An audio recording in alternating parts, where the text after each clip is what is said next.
Hello students, कैसे हैं आप सभी लोग। आई होप आप सभी बहुत अच्छे होंगे। तो चलिए फिर आज का लेक्चर हम लोग स्टार्ट करते हैं। हम लोग इस समय डिस्कस कर रहे हैं यूजीसी नेट एग्जामिनेशन में जो कॉमर्स का सब्जेक्ट है, इसका पेपर 2, इसके प्रीवियस ईयर के क्वेश्चन हम इस सीरीज में डिस्कस कर रहे हैं।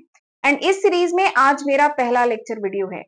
एंड ये जो सीरीज है जिसमें हम पीवाईक्यू प्रीवियस ईयर के क्वेश्चन डिटेल में डिस्कस करेंगे, इसमें मैं ईयर 2017-18 से लेके 2024 तक जितने भी क्वेश्चन आए हैं पेपर 2 में कॉमर्स सब्जेक्ट में, वो सारे क्वेश्चन हम लोग डिटेल में डिस्कस करेंगे। ठीक है। और एक बात और है, मेरे चैनल पे मैनेजमेंट सब्जेक्ट के ऑलरेडी मैं बहुत सारे वीडियो डाल चुकी हूँ जिसमें मैंने मैनेजमेंट सब्जेक्ट के प्रीवियस ईयर के क्वेश्चन डिस्कस किए हैं। ठीक है। तो स्टूडेंट मुझसे कॉमर्स सब्जेक्ट के लिए भी डिमांड कर रहे थे, तो फाइनली आज हम कॉमर्स की जो सीरीज है जिसमें हम पीवाईक्यू डिस्कस करेंगे, वो आज के लेक्चर से मैं स्टार्ट कर रही हूँ। ठीक है। एंड लेक्चर स्टार्ट करने से पहले एक बार बता देती हूँ कि ये सारे सब्जेक्ट हैं जो मैं आज की तारीख तक अपने चैनल पे अपलोड कर चुकी हूँ। ना आप देखिएगा, यही सब्जेक्ट तो सिलेबस है कॉमर्स का। जो सिलेबस है उसका आप अगर देखेंगे, वैसे मैं एक सेपरेट वीडियो बना चुकी हूँ जिसमें कॉमर्स का जो सिलेबस आ रहा है यूजीसी नेट एग्जामिनेशन में, वो मैंने डिटेल में डिस्कस किया है। तो आप देखेंगे यही सारे सब्जेक्ट हैं, उसमें कुछ और सब्जेक्ट भी हैं बट मैक्सिमम यही सब्जेक्ट्स हैं। और इन सब की सेपरेट प्लेलिस्ट मेरे चैनल पे बनी हुई है, तो आप उसका फायदा उठा सकते हैं, उसकी हेल्प से पढ़ सकते हैं। नोट्स वगैरह चाहिए then you can download my application. मेरी एप्लीकेशन डाउनलोड कर सकते हैं, लिंक डिस्क्रिप्शन में मिल जाएगा, तो वहां से आपको नोट्स मिल जाएंगे। ठीक है। एंड आपको क्या करना है, आपको चैनल को सब्सक्राइब भी जरूर करना है।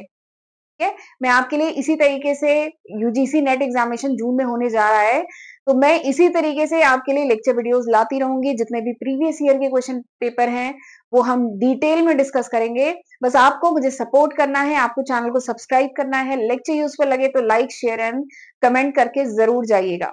ठीक है।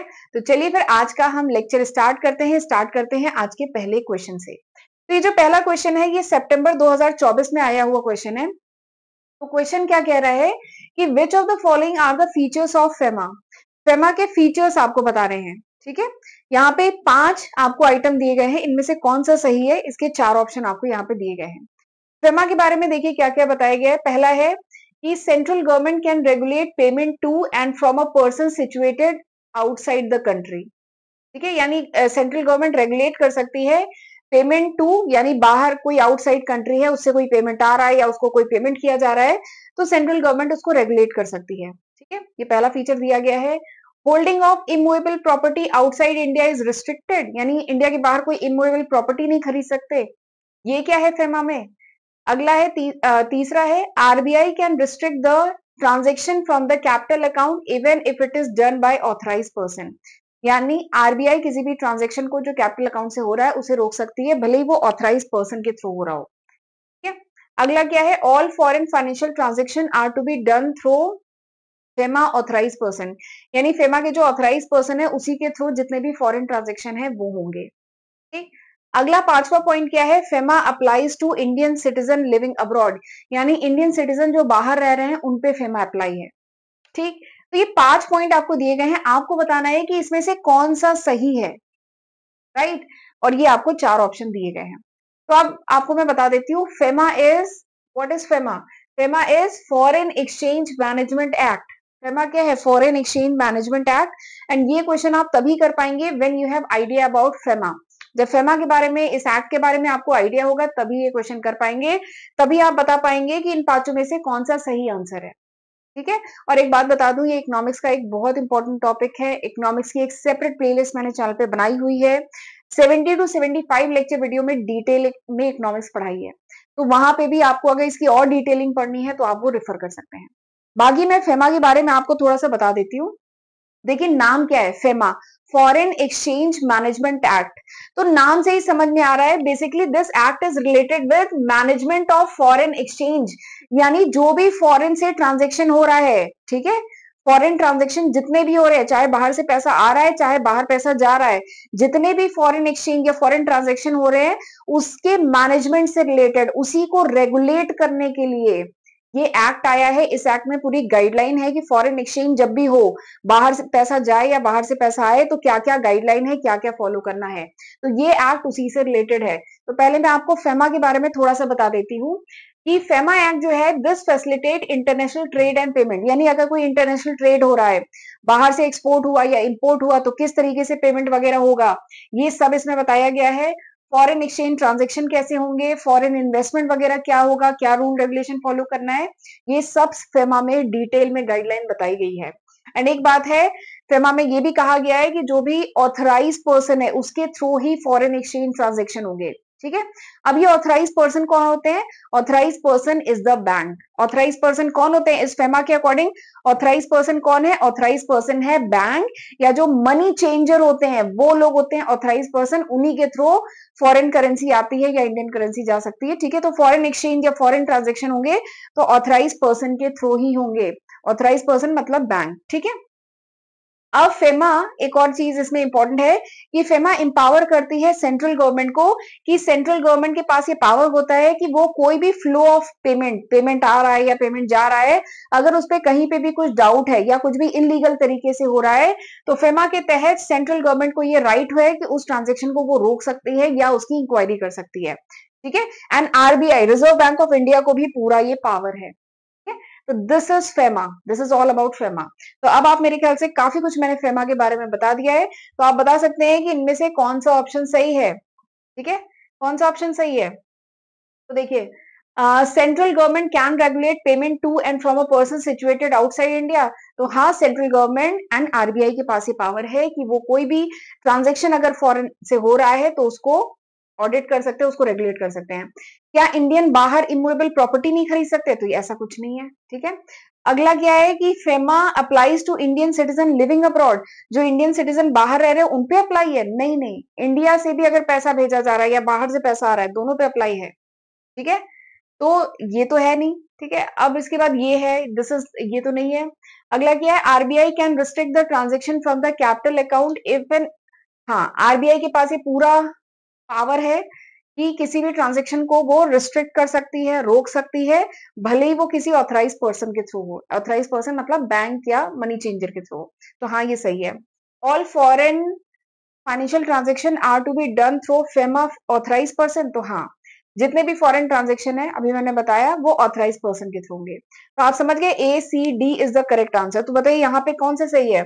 Option D is the correct answer. ठीक है, तो ये क्वेश्चन के लिए आपको फेमा का पूरा आइडिया होना चाहिए। चलिए, यहाँ पे डी करेक्ट आंसर है। अगला क्वेश्चन करते हैं। अगला क्वेश्चन आया हुआ है सितंबर 2024 में। अगला क्वेश्चन सितंबर 2024 का आया हुआ है।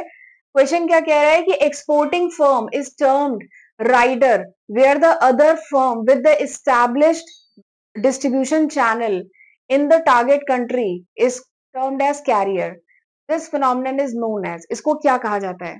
जो एक्सपोर्टिंग फर्म है, ये एक्सपोर्टिंग फर्म है, इनको राइडर, और जो दूसरी फर्म है जो शायद दूसरी कंट्री में है, जिसका एक बढ़िया नेटवर्क है, बढ़िया डिस्ट्रीब्यूशन चैनल है, इसको कहा जाता है कैरियर। तो इस फिनोमिनन को क्या कहा जाता है? जहाँ पे एक एक्सपोर्टिंग फर्म है, जैसे एग्जांपल लेते हैं, इंडिया में कोई एक्सपोर्टिंग फर्म है, वो प्रोडक्ट एक्सपोर्ट करती है, तो यहाँ से एक्सपोर्ट करेंगे तो क्या वो प्रोडक्ट वहां पे बिक जाएगा दूसरी कंट्री में? ऐसा तो नहीं है ना। वहां पे कोई सपोज करिए इस फर्म, तो इस फर्म को क्या कहा जाएगा? राइडर। जो इंडिया की एक्सपोर्टिंग फर्म है इसको कहा जाएगा राइडर। और जो दूसरी कंट्री, कोई कंट्री एक्स है, वहां की कोई सपोज करिए कंपनी है जिसका बढ़िया नेटवर्क है, ठीक है, तो इंडिया ने उस कंपनी के साथ अग्रीमेंट कर लिया है कि हम प्रोडक्ट भिजवा रहे हैं, आपका डिस्ट्रीब्यूशन चैनल बहुत अच्छा है, आपका नेटवर्क बहुत अच्छा है, तो आप हमारा प्रोडक्ट वहां पे डिस्ट्रीब्यूट करिएगा। तो उस कंपनी को कहा जाएगा कैरियर। जो टारगेट कंट्री में वो जो कंपनी है जिसका डिस्ट्रीब्यूशन चैनल बहुत अच्छा है, तो उसको कहा जाएगा कैरियर।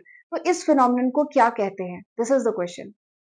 क्या इसे काउंटर ट्रेड कहते हैं, क्या इसे बार्टर सिस्टम कहते हैं, क्या इसे पिगी बैंकिंग कहते हैं, या स्विच ट्रेडिंग कहते हैं? तो इसे क्या कहते हैं? तो चलिए, इस क्वेश्चन को करने के लिए मैं चारों ही ऑप्शन आपको बताती हूँ, इन चारों का मतलब क्या है, फिर खुद ही क्वेश्चन हो जाएगा। देखिए, सबसे पहले बात करते हैं स्विच ट्रेडिंग की। स्विच ट्रेडिंग क्या है कि दो ट्रेडर्स हैं, उनके बीच में ट्रांजेक्शन में अगर ट्रांजेक्शन स्मूथ हो, इसके लिए एक थर्ड पार्टी भी जो इन्वॉल्व होती है ना, उसको कहते हैं स्विच ट्रेडिंग। इसमें ट्रेडिंग स्विच की जाती है, इस वहीं से कॉन्सेप्ट आया। देखिए, जो स्विच ट्रेडिंग होती है इसमें एक थर्ड पार्टी भी इन्वॉल्व होती है, दो पार्टीज के बीच में ट्रेड हो रहा है, थर्ड पार्टी भी इन्वॉल्व होती है, ताकि जो ट्रेड इम्बैलेंस अगर हो रहा है तो उसको मैनेज कर सके। तो स्विच ट्रेडिंग में ये होता है। तो यहाँ पे इसकी तो बात हो नहीं रही है, यानी ये है नहीं आंसर। अगला क्या है, बार्टर सिस्टम। तो बार्टर सिस्टम के बारे में तो आइडिया होगा, ये एक एंशियंट पुराना तरीका नहीं था कि गुड्स या सर्विसेज के बदले में गुड्स या सर्विसेज देना, दैट इज बार्टर सिस्टम। पहले क्या होता था, आलू प्याज अगर खरीदना है तो घर में अगर हमारे कोई अनाज है तो हम अनाज देते थे और जो भी सामान मार्केट से लेना है वो लेते थे। तो गुड्स या गुड्स के बदले में गुड्स एक्सचेंज करना, दैट इज बार्टर सिस्टम, यही पुराना सिस्टम है। अगला क्या है, काउंटर ट्रेड। तो काउंटर ट्रेड भी कुछ ऐसे ही है।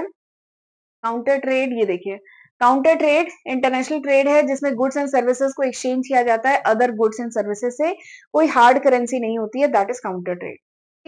तो यानी ये भी नहीं है, यहाँ पे इसकी भी बात नहीं हो रही है, इसकी भी नहीं हो रही है, इसकी भी नहीं हो रही है, यानी आंसर क्या है, option C is the correct answer. ठीक है, वैसे हमें इन तीनों के बारे में पता था तो हमने इन्हें कर दिया कि ये तीनों तो है नहीं, तो हमें वैसे भी समझ में आ गया ऑप्शन सी सही आंसर है। बट हमें ऑप्शन सी के बारे में वैसे भी पता होना चाहिए। पिगी बैकिंग, पिगी बैकिंग क्या होता है? तो देखिए मैंने यहाँ पे लिखा है पिगी बैकिंग वो अरेंजमेंट है, पिगी बैकिंग के बारे में ही यहाँ पे बात हो रही है। पिगी बैकिंग वो अरेंजमेंट है जहां पे एक कंट्री की जो कंपनी है, इसको इंटरनेशनल ट्रेड करना है, मतलब बाहर अपना सामान भेजना है, बेचना है, ठीक है, भेजना भी है बेचना भी है, तो ये भेज तो देगी लेकिन इसका कोई कांटेक्ट नहीं है बाहर की किसी कंट्री की किसी कंपनी से। ठीक है, या तो ये जो कंपनी है ये अपनी कोई यूनिट यहाँ पे इस्टेब्लिश करे और वही यूनिट जो है सामान बेचे दूसरी कंट्री में, एक तरीका ये है।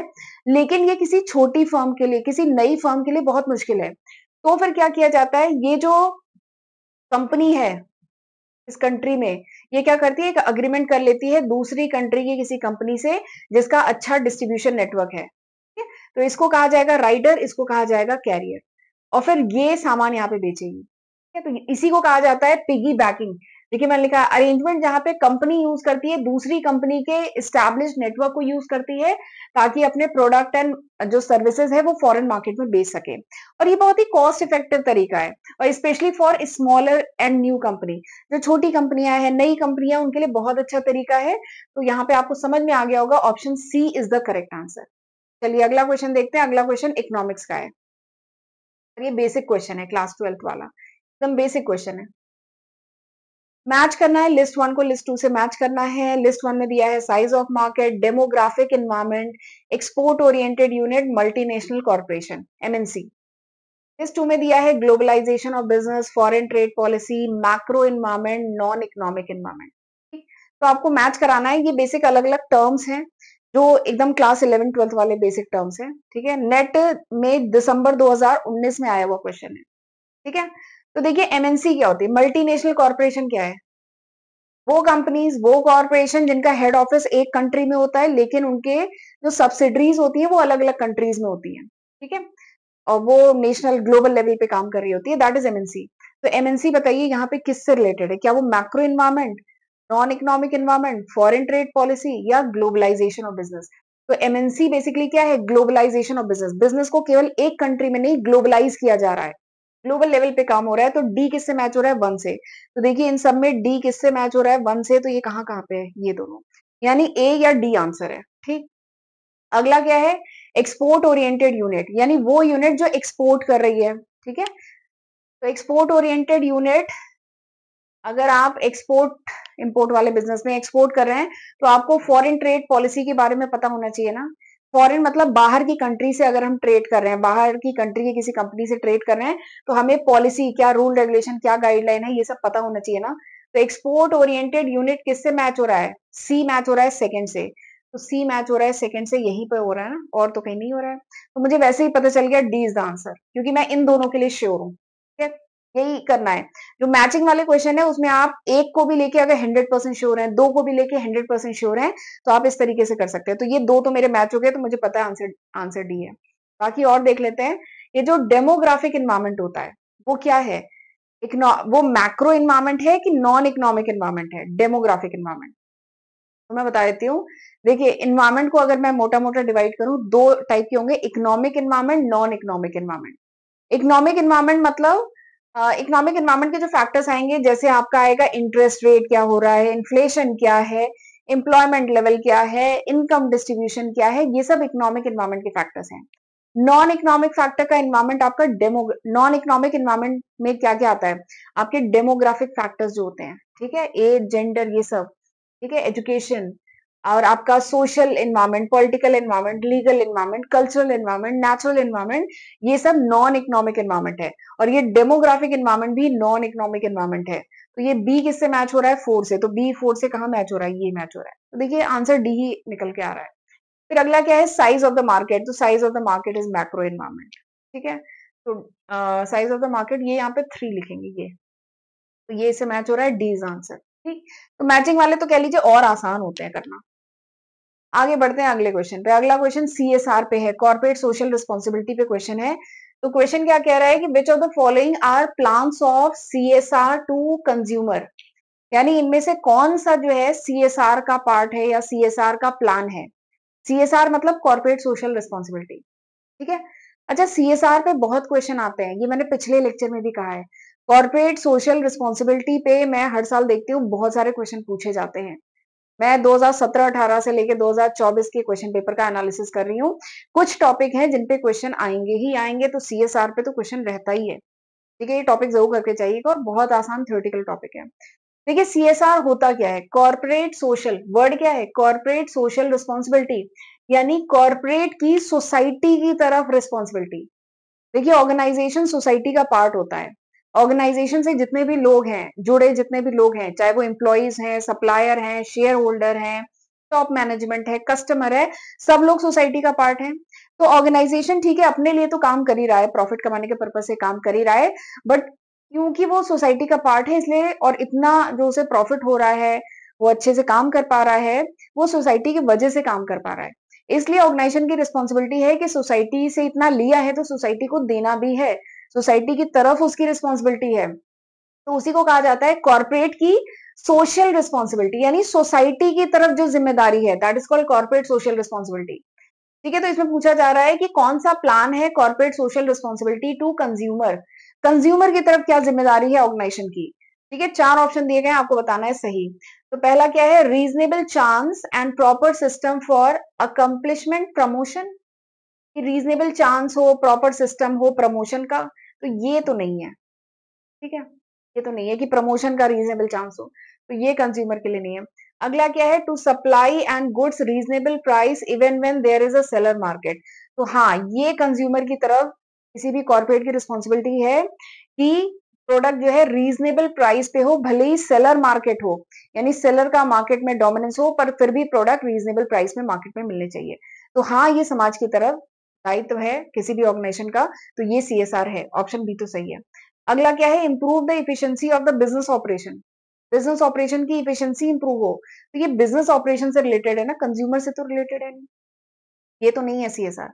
अगला क्या है? To provide an opportunity for being heard and redress genuine grievances, यानी अगर कोई जेन्युइन ग्रीवियंसेस हैं, ठीक है, जो कंज्यूमर है उनकी कुछ शिकायतें हैं, कुछ ग्रीवियंसेस हैं, तो उन्हें क्या किया जाए? सुना जाए एंड प्रॉब्लम को सॉल्व किया जाए, तो ये भी सीएसआर का पार्ट होता है। तो B and D is the correct answer, तो यहाँ पे ऑप्शन बी आपका सही आंसर है। ठीक है, चल गया। अगला क्वेश्चन करते हैं। अगला क्वेश्चन क्या है? Which of the following policy, अगला क्वेश्चन देखते हैं। अगला क्वेश्चन क्या है कि which of the following policy have lost its sheen consequent to implementation of the GST law in India. India में जो जीएसटी लॉ आया था 1 जुलाई 2017 से जीएसटी लॉ इंडिया में इंप्लीमेंट हुआ था, तो उससे कौन सी पॉलिसी है? Monetary policy, trade policy, fiscal policy, EXIM policy, इस चारों में से कौन सी पॉलिसी है जिसकी शीन चली गई? शीन मतलब चमक चली गई, यानी बेसिकली कौन सी पॉलिसी की चमक चली गई जब जीएसटी लॉ इंडिया में आया। ठीक है, मतलब किस पॉलिसी पे इंपैक्ट पड़ा, ये क्वेश्चन आया है सितंबर 2024 में। ठीक है, तो जीएसटी लॉ तो आप जानते हैं, GST is goods and service tax, 1 जुलाई 2017 से इंडिया में इंप्लीमेंट हुआ था। इनडायरेक्ट टैक्स है, ठीक है, और जब जीएसटी आया तो बाकी बहुत सारे टैक्स क्या किए गए? रिपील कर दिए गए, हटा दिए गए। Excise duty, VAT, service tax, ये सब हट गए। इनकी जगह क्या आया था? इसकी जगह आया था GST, goods and service tax. Indirect tax है जिसने बहुत सारे इनडायरेक्ट टैक्स को रिप्लेस किया था। ठीक है, अब जीएसटी के आने से क्या मॉनेटरी पॉलिसी पे इंपैक्ट पड़ा?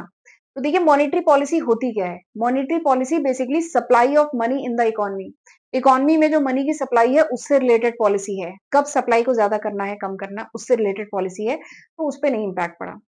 अगला क्या है? Trade policy. ट्रेड से रिलेटेड, चाहे वो फॉरेन ट्रेड हो, ठीक है, ट्रेड मतलब व्यापार से रिलेटेड जो भी रूल रेगुलेशन गाइडलाइन है वो सब ट्रेड पॉलिसी में बताया गया है। तो ट्रेड पे फर्क पड़ा नहीं, इस पे नहीं, इस पे इनडायरेक्ट वे में फर्क पड़ा, ठीक है, बट डायरेक्टली नहीं, जीएसटी की वजह से फर्क पड़ा। अगला क्या है, एग्जिम पॉलिसी। एग्जिम पॉलिसी मतलब एक्सपोर्ट इंपोर्ट रिलेटेड जो रूल रेगुलेशन जो गाइडलाइन है जो पॉलिसी है, तो क्या इस पे फर्क पड़ा जीएसटी के आने से? नहीं, एग्जिम पॉलिसी पे नहीं। अगला क्या है, फिस्कल पॉलिसी। नहीं, फर्क पड़ा बात नहीं है, फर्क तो सब पे पड़ा जीएसटी के आने से, मॉनेटरी पे नहीं पर इन दोनों पे फर्क पड़ा। पर यहाँ पे फर्क की बात नहीं पूछी जा रही है कि किसकी शीन चली गई, मतलब किसकी शाइन चली गई, तो वो जो है ना that is fiscal policy.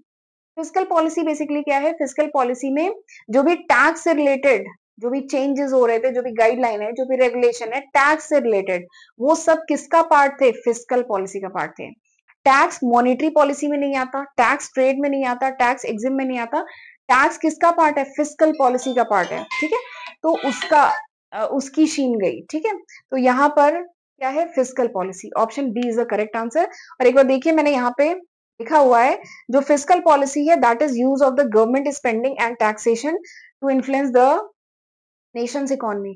Nation की जो इकोनॉमी है उसको इन्फ्लुएंस करने के मतलब कह लीजिए फिस्कल पॉलिसी में आता है कि गवर्नमेंट ये जो बजट वगैरह है ये सब फिस्कल पॉलिसी है, गवर्नमेंट की अर्निंग कहाँ कहाँ से हो रही है, गवर्नमेंट कहाँ कहाँ पे स्पेंड कर रहा है, ये सब फिस्कल पॉलिसी का पार्ट होता है। तो अर्निंग तो टैक्स से होती है ना गवर्नमेंट को, ठीक है, तो टैक्स ये जो जीएसटी है उस वो फिस्कल पॉलिसी का पार्ट है। तो यहाँ पे option B is the correct answer, ठीक है। चलिए अगला क्वेश्चन, अच्छा चलिए आज हम यहीं तक रखते हैं, ठीक है, आज हम यहीं तक रखते हैं, अगले लेक्चर में और क्वेश्चन डिस्कस करेंगे। और एक बात बताइएगा कि आप इस बार यूजीसी नेट का एग्जामिनेशन अगर दे रहे हैं तो क्या आप मैनेजमेंट में दे रहे हैं या कॉमर्स में दे रहे हैं, क्योंकि देखते हैं मैं पैरेलल क्या मैनेजमेंट एंड कॉमर्स दोनों का ऐसे पीवाईक्यू डिस्कस करूं कि अभी मैं कुछ दिन कॉमर्स के ही पीवाईक्यू डिस्कस करूं, तो जिस सब्जेक्ट में ज्यादा स्टूडेंट होंगे मैं उसी को कंटिन्यू करूंगी। तो इसीलिए मुझे कमेंट सेक्शन में बताइएगा कि आप कॉमर्स का चाहते हैं कि मैनेजमेंट का चाहते हैं, या आप चाहते हैं मैं पैरेलल दोनों सब्जेक्ट पढ़ाऊं, ठीक है, दोनों सब्जेक्ट के पीवाईक्यू डिस्कस करूं। और लेक्चर यूजफुल लगा हो तो आपको लाइक करना है, मुझे कमेंट सेक्शन में बताना है, एंड अपने फ्रेंड के साथ भी जरूर शेयर करिएगा, और चैनल तो सब्सक्राइब कर ही लीजिएगा, ठीक है। तो चलिए मिलते हैं अगले लेक्चर वीडियो में, तब तक अपना ध्यान रखिएगा, गॉड ब्लेस यू।